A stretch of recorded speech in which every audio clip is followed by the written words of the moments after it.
At Wembley Stadium, while performing Billie Jean, Michael Jackson collapsed in the middle of the stage and began crying.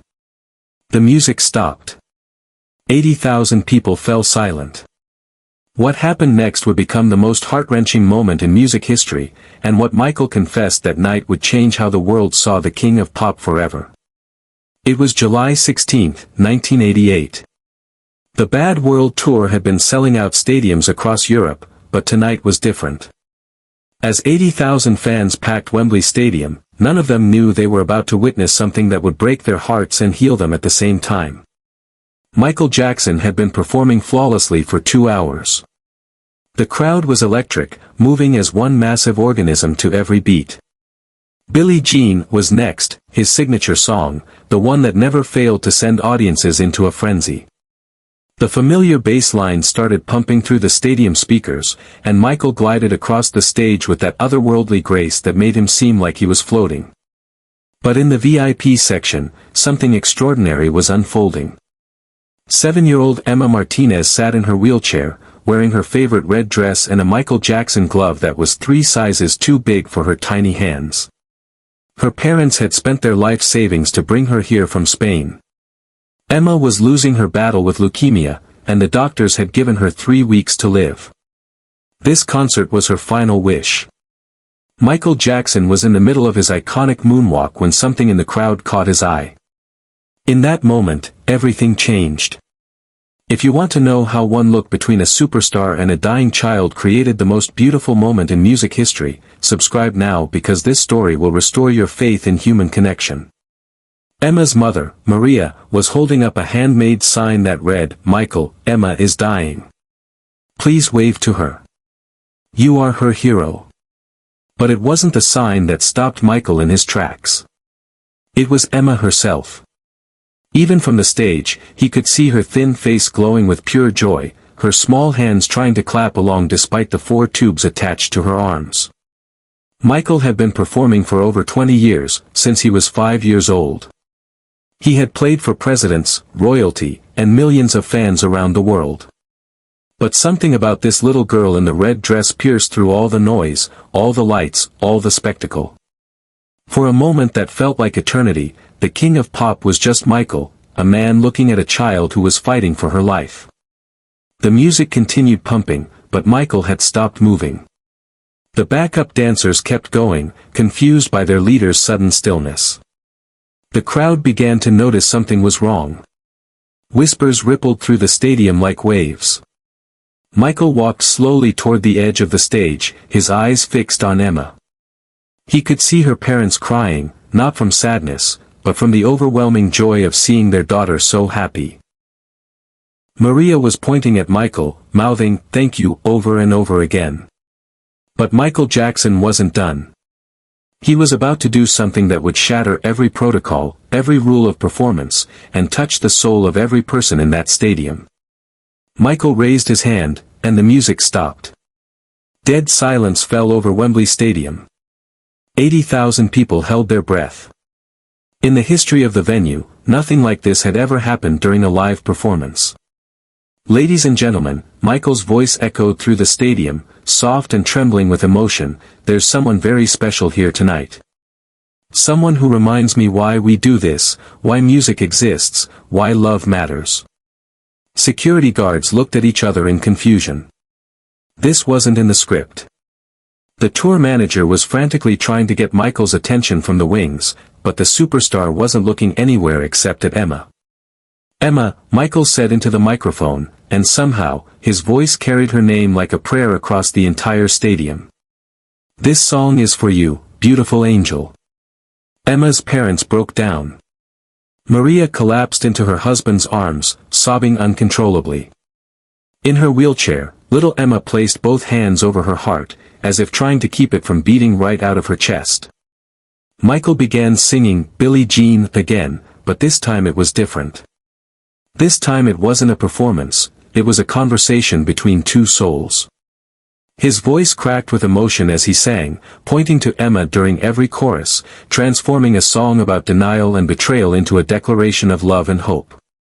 What happened next broke every heart in that stadium and created a moment so powerful that even today, 35 years later, people who were there still cry when they talk about it. As Michael sang, something magical began to happen. The crowd started noticing Emma too. People began turning in their seats, looking for the little girl in the red dress. When they spotted her, a wave of emotion spread through the stadium like wildfire. Grown men were crying.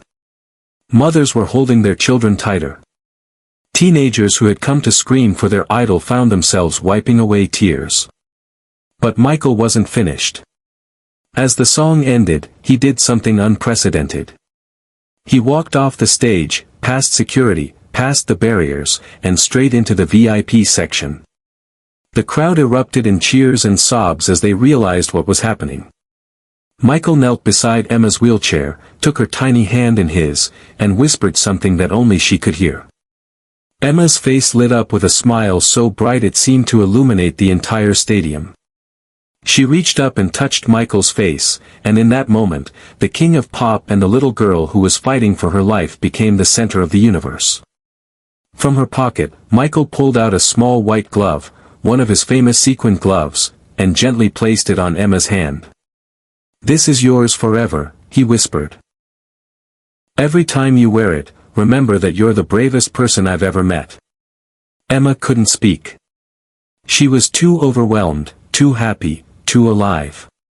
But she didn't need words. Her eyes said everything. For 10 minutes, Michael stayed with Emma and her family, talking, laughing, crying together. The entire stadium watched in reverent silence, witnessing something sacred. Subscribe and comment below. You're about to see how this moment changed not just Emma's life, but Michael Jackson's soul forever. When Michael finally returned to the stage, he was transformed.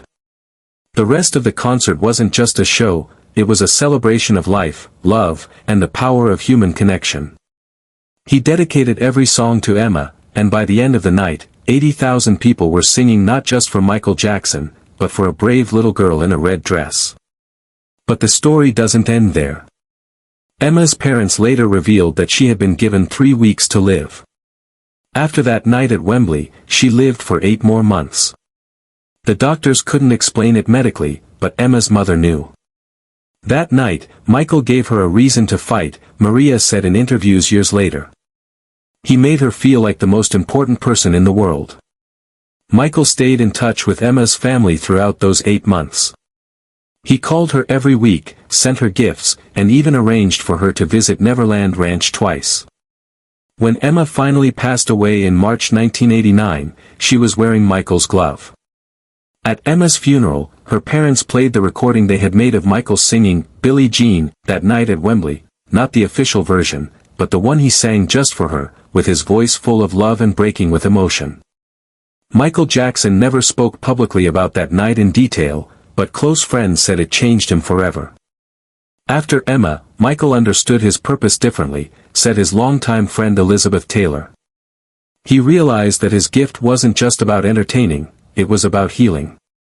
But here's the part of the story that will absolutely shatter your heart and show you the true measure of Michael Jackson's character. 3 months after Emma's death, Michael was performing Billie Jean at another venue when he suddenly stopped mid-song, just like he had at Wembley. The crowd was confused until Michael spoke into the microphone. "I want to tell you about the bravest little girl I ever met. Her name was Emma, and she taught me that music isn't about fame or money, it's about love." From that night forward, Michael Jackson dedicated every performance of Billie Jean to Emma Martinez. He would pause before the song and tell her story, ensuring that her memory lived on in every concert, in every city, in every country he visited. After Michael's death in 2009, Emma's parents revealed that he had secretly paid for her medical treatments, her family's travel expenses, and had set up a trust fund for other children battling terminal illnesses. He never asked for credit, never publicized his generosity, never used it for publicity. In Emma's bedroom, now preserved as a memorial by her parents, sits Michael's sequined glove in a glass case. Next to it is a handwritten note from Michael that reads, "Dear Emma, you showed me that real magic isn't in moonwalking or spinning, it's in the moment when two hearts connect across a crowded room. Thank you for teaching me how to love without limits. Your friend forever, Michael. Every year on July 16th, the anniversary of that Wembley concert, Michael Jackson fan clubs around the world hold Emma Martinez memorial events, raising money for children's hospitals and playing the bootleg recording of Michael singing Billie Jean just for her. The white glove became a symbol of hope for children battling terminal illnesses. Michael began giving away his gloves at hospitals, and the tradition continued even after his death through his estate. Today, hundreds of children around the world have their own Emma gloves, each representing a moment when compassion conquered celebrity, when love overcame performance, when a superstar remembered that beneath all the lights and music, we're all just human beings reaching out for connection. Share this story and subscribe if you believe in the power of one moment to change everything. Let Emma's memory and Michael's compassion inspire you to look for the brave souls fighting battles around you. That night at Wembley, 80,000 people came to see the King of Pop, but they left having witnessed something far more precious. They saw Michael Jackson, the man, choosing love over spectacle, choosing heart over performance, choosing to stop the world for a little girl who needed to know she mattered. In a world where we often feel invisible, where celebrities seem unreachable, where compassion can feel rare, Emma and Michael's story reminds us that sometimes, all it takes is one person willing to break the rules, stop the show, and say, "You are seen. You are loved. You matter." Michael Jackson gave us many gifts, his music, his dancing, his artistry. But perhaps his greatest gift was that moment at Wembley when he showed us that the most powerful thing any of us can do is notice someone who's fighting, someone who's hurting, someone who just needs to know they're not alone. The music may have stopped that night, but the love never did. What most people don't know is that Michael Jackson carried a photograph of Emma Martinez in his wallet for the rest of his life. It was discovered after his death in 2009, tucked behind his driver's license, a faded picture of Emma in her red dress, wearing his white glove and smiling that radiant smile from their night at Wembley. His personal assistant later revealed that Michael had a ritual before every performance of Billie Jean. He would touch that photograph and whisper, "This is for you, Emma. Help me give them hope."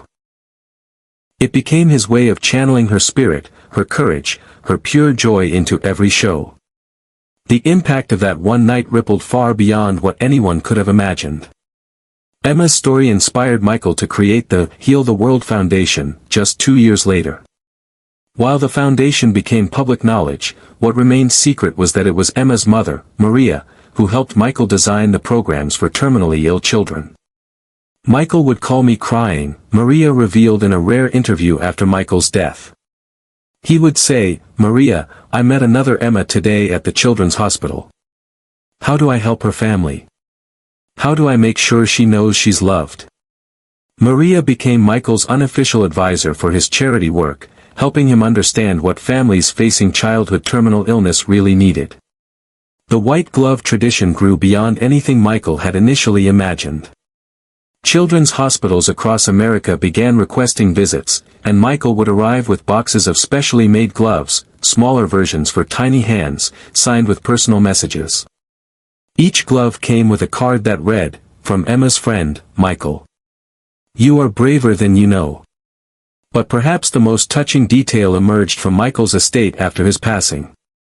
In his Neverland Ranch bedroom, investigators found a journal entry dated July 16, 1988, the night of the Wembley concert. In his own handwriting, Michael had written, "Tonight I met an angel named Emma. She taught me something I forgot in all the craziness of fame, that we're all just children reaching for love. She was dying, but she was more alive than anyone in that stadium. I don't know if I gave her anything, but she gave me everything. She reminded me why God gave me this voice, this platform, this life. Not to be worshipped, but to worship the courage I see in people like her. I will never forget her face, her smile, her tiny hand in mine. She is my teacher now." Years later, when Michael faced his own struggles and public controversies, those close to him said he would often retreat to that journal entry. During his darkest moments, he would read about Emma and remember what truly mattered. When the world got too heavy, his brother Jermaine revealed, Michael would say, "What would Emma think?" She became his moral compass, his reminder of pure love without judgment. The final chapter of this story came in 2009, just weeks before Michael's death. He had been preparing for his This Is It concert series in London, and among his personal effects was a setlist with handwritten notes. Next to Billie Jean, Michael had written, "For Emma, 21 years later, still teaching me." Even in his final performances, he was planning to honor the little girl who had changed his life.